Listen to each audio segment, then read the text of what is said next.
क्या न्याय सच में होता है या ये सिर्फ एक इल्यूजन है? क्या सही इंसान बनना जरूरी है या इस दुनिया में वही जीतता है जिसके पास ताकत होती है? आज हम समझने वाले हैं द रिपब्लिक की पूरी कहानी, एक ऐसी फिलोसॉफिकल मास्टरपीस जो ट्रुथ, जस्टिस, सोसाइटी और ह्यूमन नेचर को गहराई से समझाती है। इस ऑडियो बुक में आप जानेंगे न्याय क्या है असल में, सोसाइटी कैसे काम करती है और इंसान के अंदर असली संघर्ष कहां होता है। अगर आप डीप थिंकिंग, फिलोसफी और लाइफ को समझना चाहते हैं तो ये कहानी आपके लिए।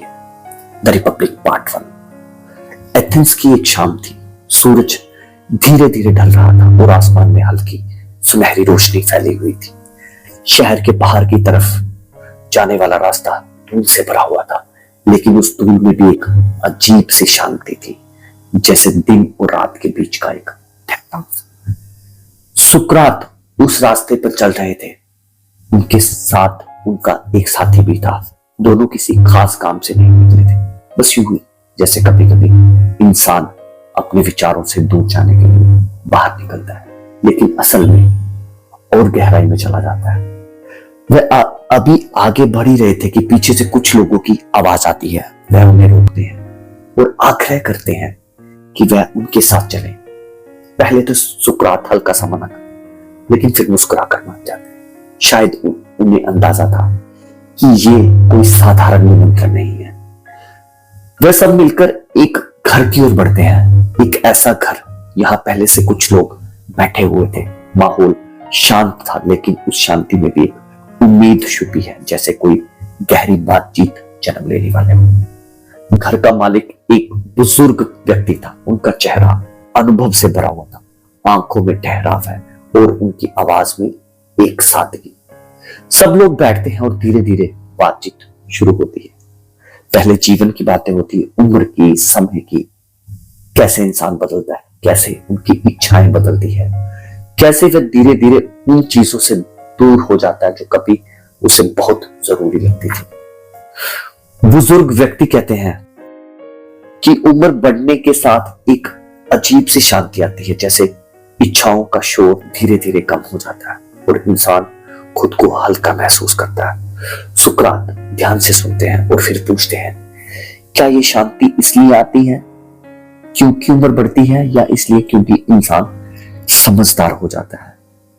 ये सवाल साधारण नहीं था और शायद यही वह क्षण था यहां से बातचीत गहराई की तरफ मुड़।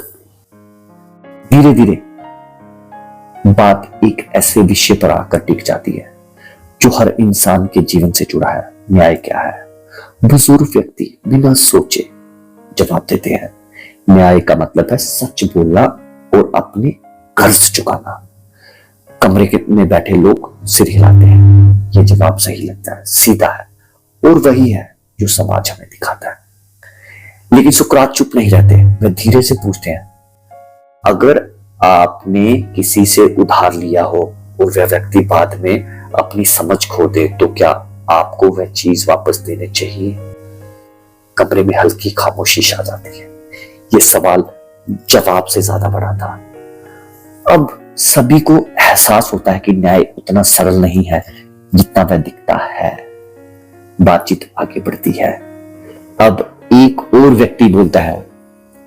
उसका स्वभाव थोड़ा अलग है, उनकी आवाज में चुनौती है। वह कहता है, न्याय का मतलब है अपने दोस्तों की मदद करना और अपने दुश्मनों को नुकसान पहुंचाना। यह बात सुनकर कुछ लोग सहमत होते हैं, लेकिन सुकरात फिर से सवाल करते हैं, अगर हम किसी को दोस्त समझे लेकिन वह वास्तव में बुरा हो तो क्या उसकी मदद करना सही होगा? और अगर हम किसी को दुश्मन समझे लेकिन वह वास्तव में अच्छा हो तो क्या उसे नुकसान पहुंचाना न्याय होगा? अब बात और उलझती जाती है और धीरे धीरे हर जवाब अपने ही सवाल में बदलने लगता है। और तभी एक और व्यक्ति बोलता है। उसकी आवाज तेज है, आत्मविश्वास से भरी हुई और उसमें एक तरह की चुनौती है। वह कहता है, ये सब बेकार की बातें हैं, न्याय जैसी कोई चीज नहीं होती। सब उसकी तरफ देखते हैं। वह आगे कहता है, न्याय बस ताकतवर लोगों का फायदा है जो सत्ता में है।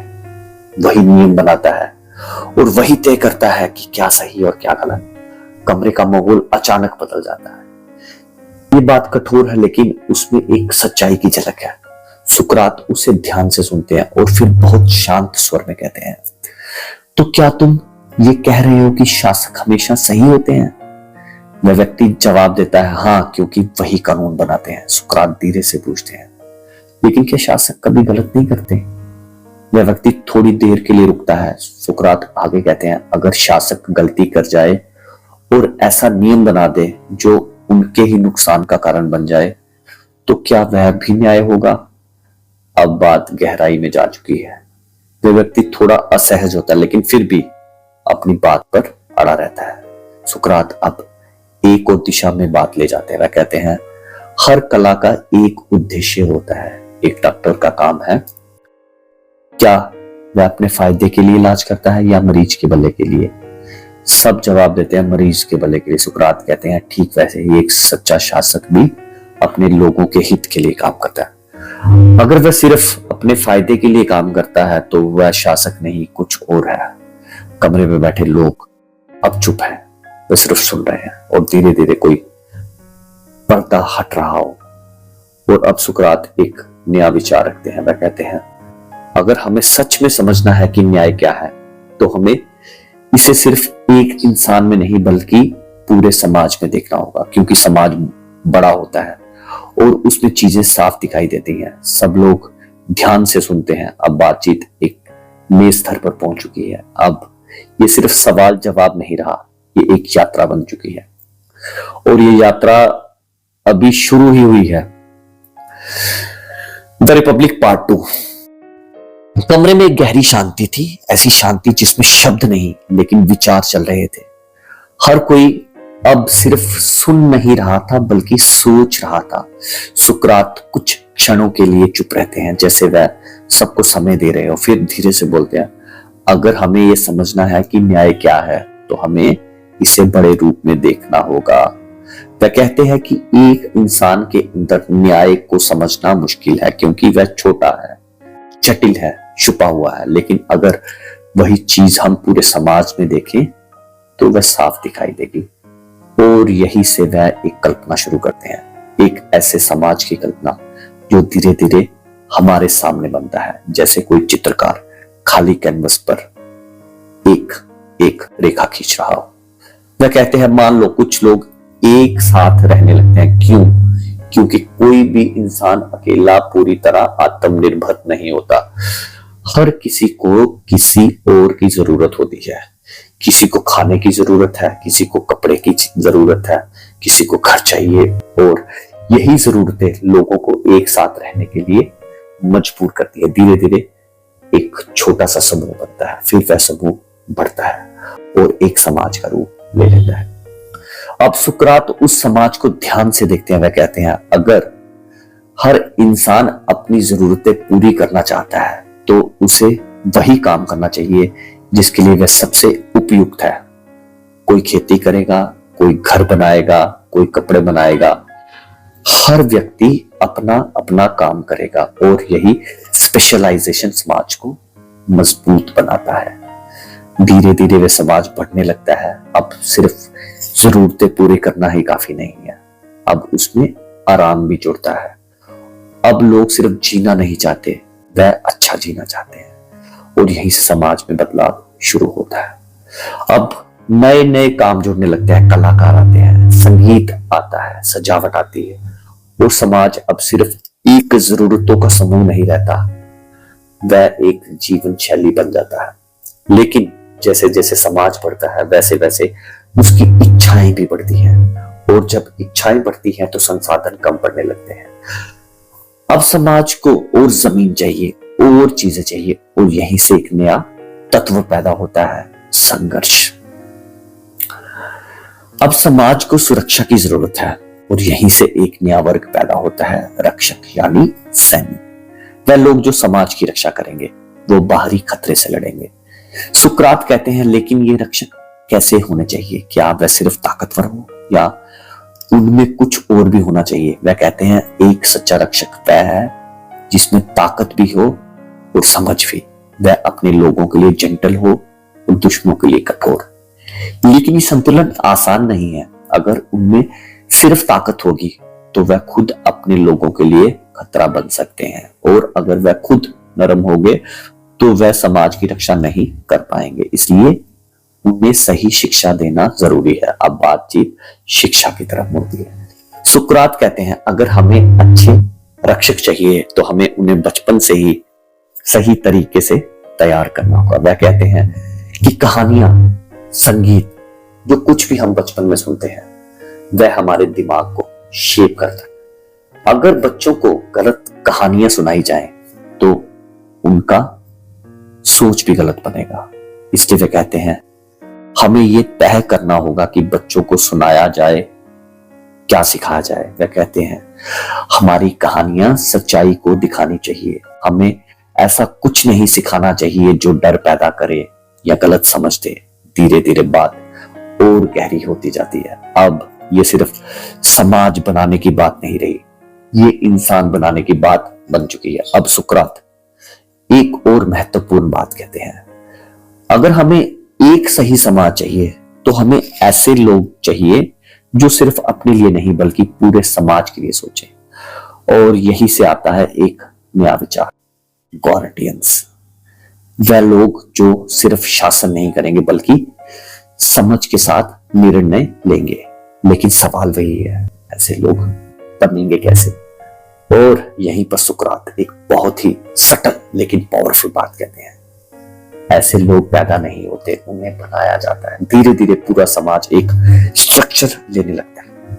कुछ लोग काम करते हैं, कुछ लोग रक्षा करते हैं और कुछ लोग सोचते हैं, निर्णय लेते हैं। और अब पहली बार एक क्लियर तस्वीर सामने आती है, एक ऐसा समाज जहां हर व्यक्ति अपना काम कर रहा है, कोई भी अपनी सीमा से बाहर नहीं जा रहा, कोई भी दूसरों के काम में हस्तक्षेप नहीं कर रहा। और सुकरात धीरे से कहते हैं शायद यही न्याय है। कमरे में फिर वही शांति लौट आती, लेकिन इस बार ये शांति अलग है।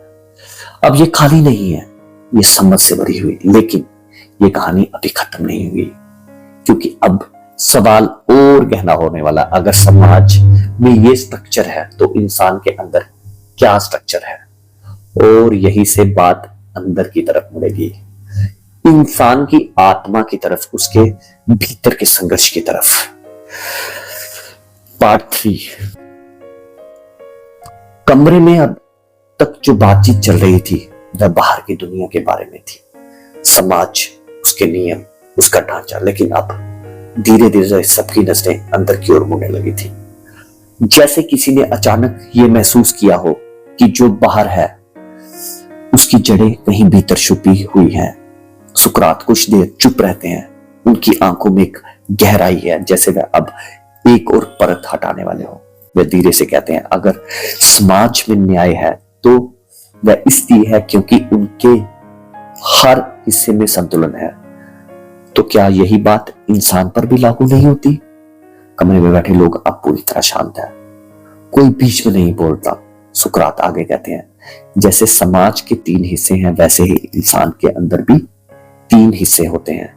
ये बात सुनते ही कुछ लोग थोड़ा चौंकते हैं। 3 हिस्से? सुकरात समझाते हैं इंसान के अंदर एक हिस्सा है जो सोचता है, समझता है, निर्णय लेता है। एक हिस्सा है जो भावनाओं से भरा होता है, जो क्रोध करता है, साहस दिखाता है, और एक हिस्सा है जो इच्छाओं से भरा होता है। अब वह रुकते हैं, जैसे चाहते हो कि सब इस बात को महसूस करें। जब तुम किसी चीज को चाहते हो और साथ ही जानते हो कि वह गलत है, तो क्या तुम्हारे अंदर एक ही आवाज होती है? सब सोचने लगते नहीं, एक आवाज कहती है करो, दूसरी कहती है मत करो। तो इसका मतलब है कि हमारे अंदर एक से ज्यादा हिस्से हैं। अब धीरे धीरे ये विचार सबके अंदर उतरने लगता है। सुकरात आगे कहते हैं अगर इंसान के अंदर ये 3 हिस्से हैं तो न्याय तब होगा जब ये तीनों अपने अपने स्थान पर हो, जब बुद्धि भावनाओं और इच्छाओं को नियंत्रित करे, जब इच्छाएं नियंत्रण में हो और भावनाएं सही दिशा में काम करे, तभी इंसान संतुलित होगा। अब बात सिर्फ थ्योरी नहीं रही, अब ये हर इंसान के अंदर की सच्चाई बन चुकी थी, क्योंकि हर किसी ने अपने अंदर ये संघर्ष महसूस किया था। कभी इच्छा जीती है, कभी डर, कभी समझ, और यही संघर्ष इंसान को तोड़ता भी है और बनाता भी है। सुकरात धीरे से कहते हैं, अगर इच्छाएं नियंत्रण से बाहर हो जाए तो इंसान अपने ही अंदर हार जाता है, और अगर बुद्धि कमजोर हो जाए तो जीवन में दिशा खत्म हो जाती है। कमरे में बैठे लोग अब सिर्फ सुन नहीं रहे थे, वे खुद को देख रहे थे। अब तक जो समाज की बात हो रही थी वह अब हर इंसान की बात बन चुकी थी। अब सुकरात एक और गहरी बात कहते हैं, अगर इंसान अपने अंदर संतुलन नहीं बना सकता तो बाहर के समाज में भी संतुलन नहीं ला सकता। ये बात सीधी थी, लेकिन उसका असर गहरा था। अब एक सवाल उठता है, अगर यही इंसान बनाना इतना जरूरी है तो क्या हर कोई ऐसा बन सकता है? और यही से बात फिर मुड़ती है रूलर्स की तरफ, लीडर्स की तरफ। सुकरात कहते हैं, हर इंसान एक जैसा नहीं होता। कुछ लोग सोचने के लिए बने होते हैं, कुछ लड़ने के लिए और कुछ काम करने के लिए। अगर कोई व्यक्ति उस काम को करे जिसके लिए वह बना ही नहीं है तो समाज में अव्यवस्था फैल जाएगी। अब धीरे धीरे वह आइडिया साफ होने लगता है। हर इंसान का एक रोल है और वही उसका सही स्थान है। अब सुकरात एक और बड़ा विचार रखते हैं, सबसे अच्छा शासक कौन होना चाहिए? कमरे में हलचल होती है। कुछ कहते हैं ताकतवर, कुछ कहते हैं अनुभवी, लेकिन सुकरात कहते हैं वह जो सच्चाई को समझता हो, जो ज्ञान से गाइडेड हो, जो अपने स्वाद से ऊपर उठ चुका हो, एक फिलोसोफर। अब ये शब्द कमरे में गूंजता है। फिलोसोफर वह इंसान जो सिर्फ देखता नहीं बल्कि समझता है, जो सिर्फ सुनता नहीं बल्कि सोचता है। अब ये बात धीरे धीरे सबके अंदर उतरती है। अगर ऐसे लोग शासन करें तो समाज में संतुलन आएगा, लेकिन एक समस्या है, क्या ऐसे लोग सत्ता चाहते हैं? शायद नहीं, क्योंकि जो सच में समझता है वो अक्सर सत्ता से दूर रहना चाहता है, तो फिर उसे सत्ता में कौन लाएगा? और यही बात एक बार फिर गहरी हो जाती है। अब ये सिर्फ एक समाज बनाने की बात नहीं रही, ये एक पैराडॉक्स बन चुकी है। जो शासन करने के योग्य है वह शासन नहीं करना चाहता, और जो शासन करना चाहता है वह अक्सर योग्य नहीं होता। कमरे में अब एक बाहरी शांति है, हर कोई इस बात को महसूस कर रहा है। और तभी सुकरात एक और कहानी के ऊपर बढ़ते हैं, एक ऐसी कहानी जो इस पूरी चर्चा को एक रूप देगी, एक ऐसी कहानी जो दिखाएगी कि सच्चाई क्या है और हम उसे क्यों नहीं देख पाते।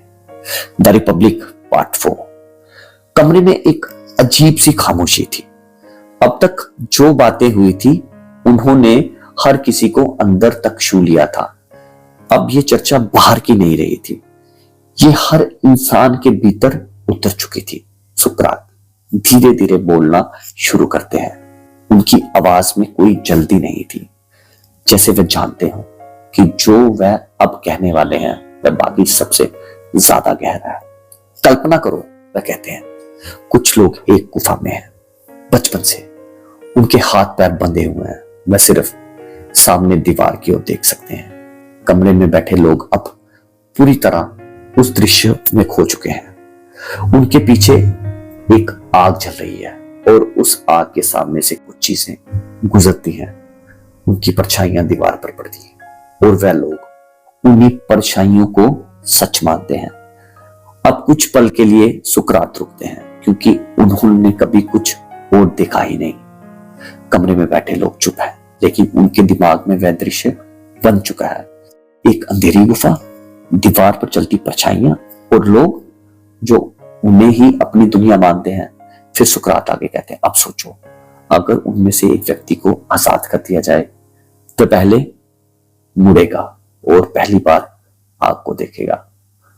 उसे दर्द होगा, उसकी आंखें चुभेगी, क्योंकि वह उस रोशनी का आदी नहीं है। वह कंफ्यूज होगा, लेकिन धीरे धीरे वह समझने लगेगा कि जो वह पहले देख रहा था वह असली नहीं था।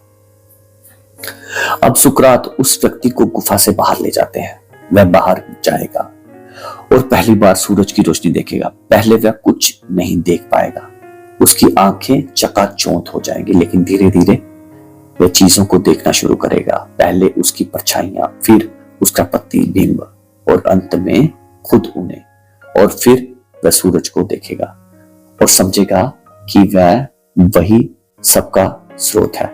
कमरे में अब पूरी तरह सन्नाटा था। हर कोई इस दृश्य में डूब चुका है, लेकिन कहानी यही खत्म नहीं होगी। सुकरात आगे कहते, अब सोचो, अगर वह व्यक्ति वापस गुफा में जाए और बाकी लोगों को बताए कि जो वो देख रहे हैं वे सच नहीं है, तो क्या होगा? कुछ लोग हल्का सा मुस्कुराते हैं, जैसे उन्हें जवाब पता हो। वह उस पर विश्वास नहीं करेंगे, वह उसका मजाक उड़ाएंगे, और अगर वह उन्हें जबरदस्ती बाहर लाने की कोशिश करे तो वह उसे मार भी सकते हैं। कमरे में एक भारी खामोशी छा जाती है। अब ये सिर्फ एक कहानी नहीं रही, ये एक सच्चाई बन चुकी है। सुकरात धीरे से कहते हैं, हम सब उस गुफा में, हम जो देखते हैं, जो मानते हैं, वह पूरी सच्चाई नहीं है, वह सिर्फ परछाइयां हैं। अब ये बात सीधे दिल पर लगती है, क्योंकि हर इंसान कहीं ना कहीं अपनी ही गुफा में जी रहा है, अपने बिलीफ्स में, अपनी असम्पशंस में, अपने कंफर्ट्स के अंदर, और बाहर की सच्चाई उसे असहज लगती है, इसलिए वह उसे रिजेक्ट कर देता है। अब सुकरात धीरे धीरे निष्कर्ष की ओर बढ़ता है। अगर कोई इंसान सच्चाई देख ले तो उसकी जिम्मेदारी है कि वह वापस आए और दूसरों को भी दिखाए, लेकिन ये आसान नहीं होगा, क्योंकि लोग बदलना नहीं चाहते, वह वही देखना चाहते हैं जो उन्हें कंफर्टेबल लगे। अब पूरी बातचीत एक बिंदु पर आकर ठहरती है, और वह बिंदु है सच्चाई, ज्ञान और जिम्मेदारी। सुकरात अंत में कहते हैं, न्याय सिर्फ बाहर का नियम नहीं है, ये अंदर की स्थिति है। जब इंसान अपने भीतर संतुलित होता है, तभी वह बाहर भी संतुलन ला सकता है। कमरे में अब कोई शब्द नहीं है, लेकिन हर किसी के अंदर कुछ चल रहा है, जैसे कोई दरवाजा खुला हो, जैसे कोई पर्दा हट गया हो, और अब वह वही इंसान नहीं रहे जो इस बातचीत की शुरुआत में थे, क्योंकि अब उन्होंने सिर्फ सुना नहीं, समझा है, और शायद पहली बार खुद को देखा है। अगर आपको यहां तक वीडियो, जो मेरा ऑडियो है, वो सुना है, तो इसका मतलब है कि आप सिर्फ सुनना नहीं, समझना चाहते हैं। अगर आपको ऐसी डीप फिलोसॉफिकल बुक समरी पसंद है, यहां हम सिर्फ कहानी नहीं बल्कि उसके पीछे छुपी सच्चाई को समझते हैं, तो इस वीडियो को लाइक करें और चैनल को सब्सक्राइब जरूर करें। बुक बाइट्स, क्योंकि यहां आपको मिलेगी फिलॉसफी बुक्स इन हिंदी, डीप लाइफ लेसन और ऐसी कहानियां जो आपकी सोच बदल दे। और अगर आप चाहते हैं कि अगली कौन सी किताब समझी जाए, तो कमेंट में जरूर बताइएगा। आपका बहुत बहुत धन्यवाद।